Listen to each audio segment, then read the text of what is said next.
Interesting. One more question. Angels and guides. So we're talking about, and you even brought up angels and guides as well. And that's one of the questions that we were discussing. And we kind of, you talked about bringing your angels, bringing your guides, but also to that effect, what is the difference between angels, guides, guardians, and I guess councils? Mm-hmm. Okay, so the angels are not much different than what you refer to as the benevolent ETs and energies. So this one works a lot with the what she calls the white light healers, and she brings them in, and they are like a 12th dimensional vibrational being that she invites in to help with the healing process during sessions. And the angels would be much like this. They are a very high vibrational and multidimensional being that you will be assigned angels when you come into this incarnation. We're looking at how to explain that.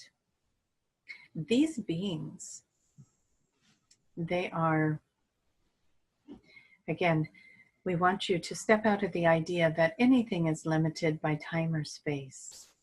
So these beings are fascinating in how they can move through time and space in your reality and do so many things all at once. As you're sitting there thinking, are they with me all the time? And can that be boring? Or, what is that like to just follow a human around all day long? But these are very multitasking little angels. They can be very attuned to you and connected to you, maybe through what you would call the energy cords that you have. They're very connected to you, and yet they can be doing other things at the same time and know your every thought, your every move. And it is a very interesting thing to have them be so aware and connected to each individual that they are assigned to, and still be able to do whatever else they need to be doing in the other realm or reality that they exist in. So angels are a very fascinating thing for us. We love to watch the angels because they are, this is what is coming in to say about angels. They are very matter of fact. So they may not understand the human, and there are many volunteers here right now that are helping bridge the gap between the angels and the humans so that the angels can understand the humans a little bit better. Because how many people have had a bad day and somebody comes in and says, how are you? And you say, I'm fine. When really you're kind of torn up inside. And the angel knows you're tore up inside, and it's going, why did you say that? You're tore up inside, and yet you're saying you're fine. And they don't understand because they are so open and honest and what do you say? They wear their feelings on their sleeve, kind of a thing. The angels are an open book. And so they do not understand. Okay, this person likes this person, but yet they won't tell them they like this person because they're afraid that if they say they like this person's going to reject them. So both of them like each other, but they won't communicate that because of the fear. And so then they end up not connecting because they're afraid that the other one will reject them. And the angels don't understand this. Hopefully these examples are helping. And so there are many here that are bridging that gap to help the angels understand how better to help the humans as they come in and work with them, because angels are not familiar with what it is like to be in the human body. So they have sent some of their realm. So the incarnated angels, as you might say, are here to help the angels understand the human experience so that they can be better at assisting when you call on them. They are bound again by what we said earlier, the free will, and they are only able to intervene when you are calling them in or giving them permission. And they are very good at following those rules. So please, the only way that they could intervene is if you are putting yourself in danger's way before it is your time. But even some of that, if we would want to look at, say, suicide or something like that, if this is your free will choice to do that, then they grieve for you. But they cannot intervene unless there is a grander, bigger plan for you that you must be here. There's so many rules, so many little things to talk about with that. But the angels are here to help. They are here to help you keep your vibration high. They are here to help you when you call on them for assistance and prayers and healing and your thought processes. They would be wonderful beings to bring in, as they are such a beautiful and high vibration, to bring them in when you are trying to clear your mind of the negative thinking.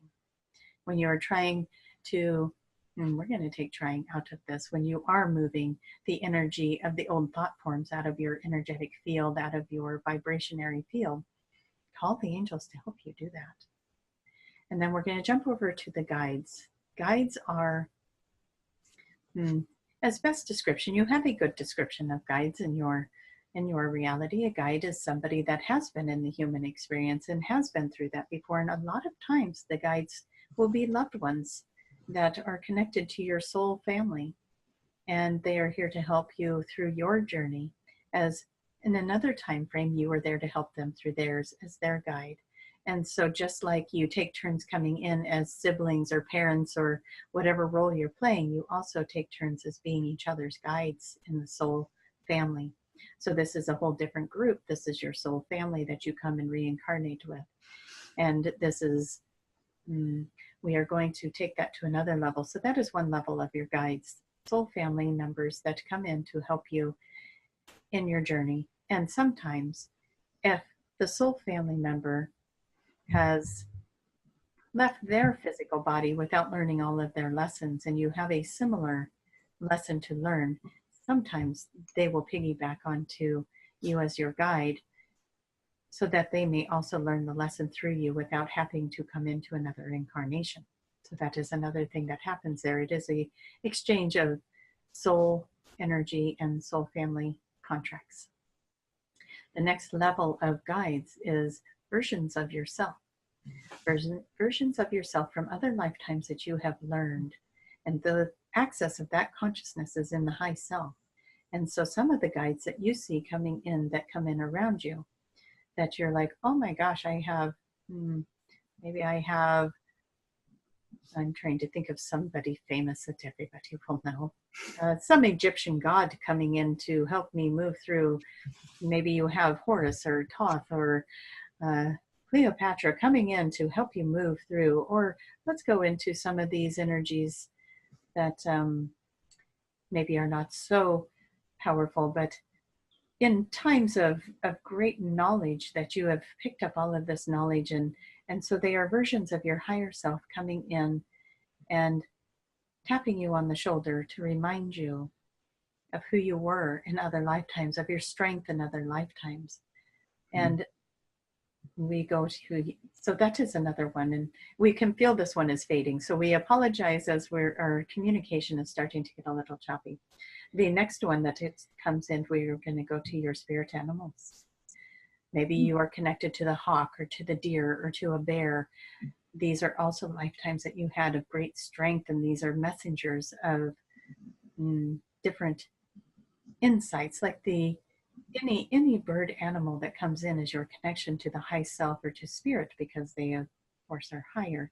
And maybe you have an earth animal like a gopher or something that connects you to the earth, and all of those in between. And these animals are all also here for guidance. Some of them may have been you in another lifetime where you had this experience and you gained this knowledge, and now you're bringing it to you in this form. And what a great resource to have. You have had all of these infinite experiences in all of these different life forms, and you have access to calling on them and bringing them in.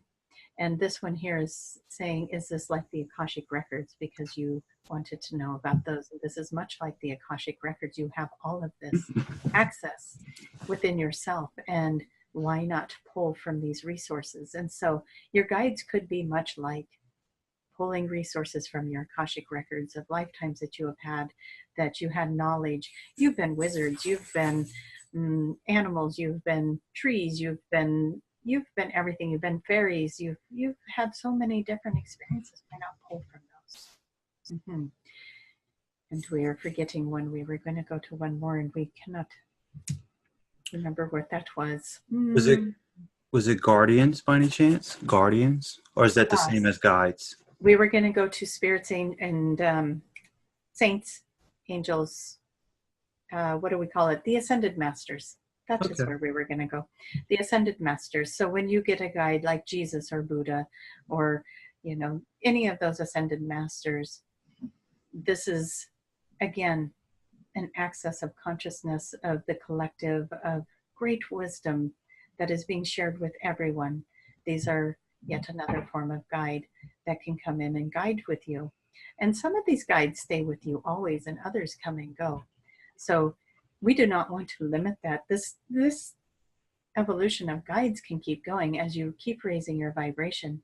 Then you get to, like what we are doing here with the channeling of a benevolent ET or somebody that has access to higher vibrational knowledge. You, as you raise your vibration, can reach more knowledge, more awareness. And we will go to the guardians now.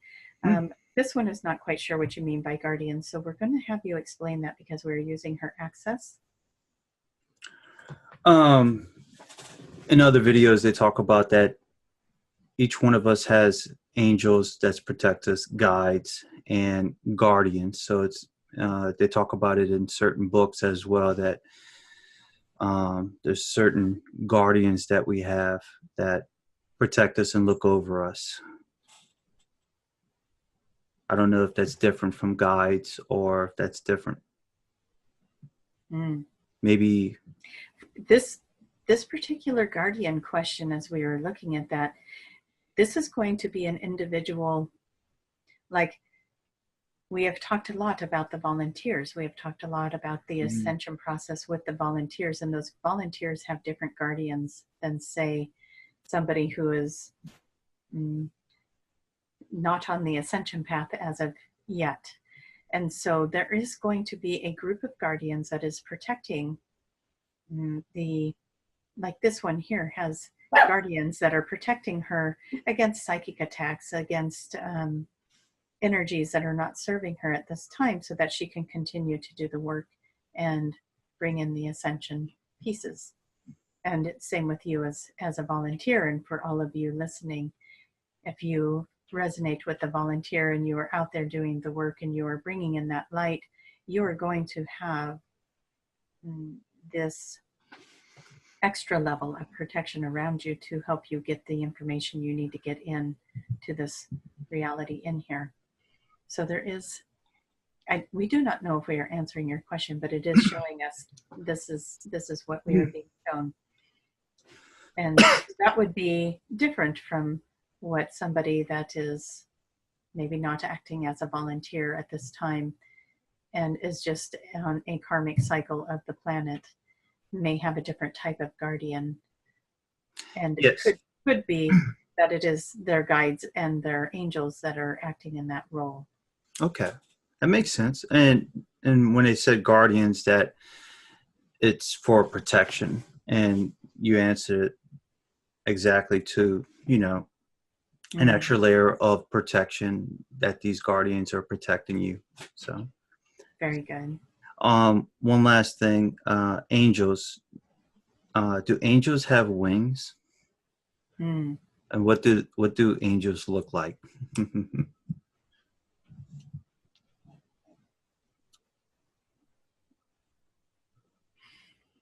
We are asking them.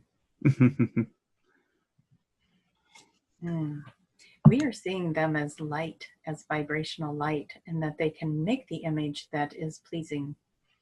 Do you have wings?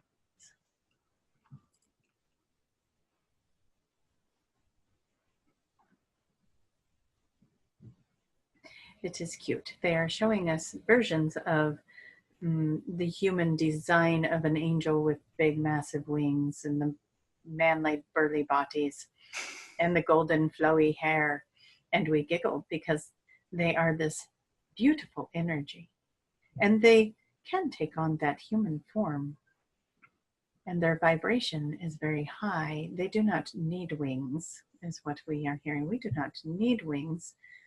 Mm, they can, mm, much like we were talking about the vehicle earlier, they can just show up where they need to be. They do not need the wings to fly them anywhere.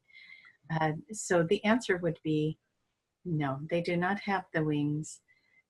However, they do enjoy this picture that we have created of them, and they do enjoy showing themselves in that fashion for us. And they said this got confused when their aura would show. It would appear, it is their aura that people are seeing. It is this beautiful golden light that would wrap around them when they would show up, and it got, over the years of artists who were seeing this, they were interpreting that as these beautiful golden wings. Wow, interesting. So, is angels as also orbs, flying orbs, or is that something different? Orbs can be many things. A lot of times they are the fairies. The fairies like to interact with the humans. Many of you might notice that you have orbs in your room at night when you are going to sleep, or orbs around your plants in your home. There are many of you that are very connected to the earth element, which means you are very connected to the fairies. One of you that is listening is just learned of your fairy connection. And the fairies are very excited about this. So play with the fairies, get out in nature. If this resonates with you, however many of you this resonates with, it is good to get out in nature, talk to the plants, talk to the trees, talk to it. You are very connected to the fairy realm when you are very drawn to that element. And the fairies are very, very, very excited about helping the planet to raise its vibration. Because when we raise our vibration to the 5th dimension, they do not have to remain a secret anymore. That is one of the other perks of 5D. You will now get to be more accessible to the fairy realm with where the magic is located. There is lots of magic there. The magic is real. The magic is real. Where do you think she got that? You were also asking about the council, and the councils are asking us yes. to tap into that before this one peters out. Okay. The councils are, each one has a group or a council that has helped them to design and create their path. There are significant things that you have set up in your lifetime to do, and things that you have set up, as those of you that are watching this are most likely on your ascension path, you have set things up to trigger you on this path to help you to get to videos like this one, and to get to other videos of wonderful people who are bringing in these messages. And it is up to you, your discernment, to filter through the messages and take what is yours, what feels right to you, and let the rest go. And we felt that needed to be said to someone. Only take the parts that feel right for you. That is the information that you are meant to take in today. If it does not feel right, let it go. It is okay. But the councils are here.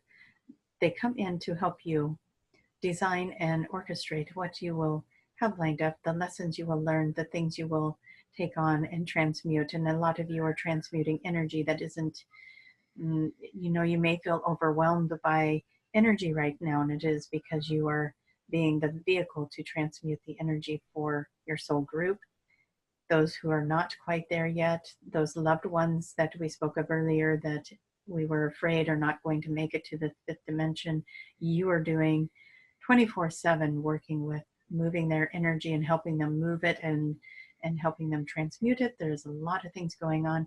You have set that up in your path to do those things and be triggered to remembering how to do them and seeing and experiencing the things you needed to see and experience to get you where you are today. That is what the council is here to help you with. And the council has, again, if we want to talk about the Akashic records, the council is the one to ask. the information, what is it I'm supposed to be doing here in this lifetime, they are the ones that will help you bring that information in. All of that information is also accessible through the high self. Sometimes it is nice to bring in the council to give you a broader perspective of what is going on around you, and to bring healing in where you might not be able to recognize it in yourself. A lot of times when you, as the individual and as a healer, you are so busy doing other things that you do not recognize where you are needing to shift and change the energy in your own environment, or where you got off track over here or distracted by that, and then bring those priorities back in. And so doing a little check-in off and on, maybe even once a week or so, just check in and make sure that you are still on task with the priorities that mean something to you, and that you did not get off course or fall into another illusion of lack or hardship or illness, and just get back to center. It is going to be very important to learn, all of us, to get back to center. Always get back to center, create balance, masculine, feminine balance, get back to center, release fear. Very important things. And these are all, everyone we listed today are all here to help. Call them in, call in the councils, call in the angels, call in the guardians, call in the guides, call in your helpers. You are so fully supported and so fully guided. And when you are open to that and to the flow, and then tune your free will, high self, conscious self, put it all in alignment, and ask, what is the next right step for me in the highest good? And keep asking that every day. And bring that in for yourself. Well, you read my mind. I was going to ask you the question, how does someone contact their councils or guardians or angels? So you did pretty good at answering that. Oh, good. Very nice. Well, I think that's it. I think we discussed all the questions and so on, and then you did a great job answering all these questions for us. Yes, there's so much information, is there not? Yes, we can stay here for hours. Yes. Okay, well, we thank you for inviting us back, and we look forward to next time. Thank you. Thank you. For anybody watching this video, just want to say thank you for the comments that y'all been leaving, me and Tracy, to bring up certain topics. Very helpful, because it helps us talk about certain things and also what's on your mind. So thank you for subscribing, and thank you for the love, the thumbs up. So yeah, appreciate it. So we really do. Yeah, it's not always so easy this is very vulnerable, just so you know. This is a vulnerable thing to do. And so when you give thumbs up, and we've been getting some good feedback and very positive yes, things. it does help. It helps. It does help. Keeps me on track with doing it, because it's a little intimidating. So thank you, everybody. All right. Thank you, Jason. All right. Say bye-bye.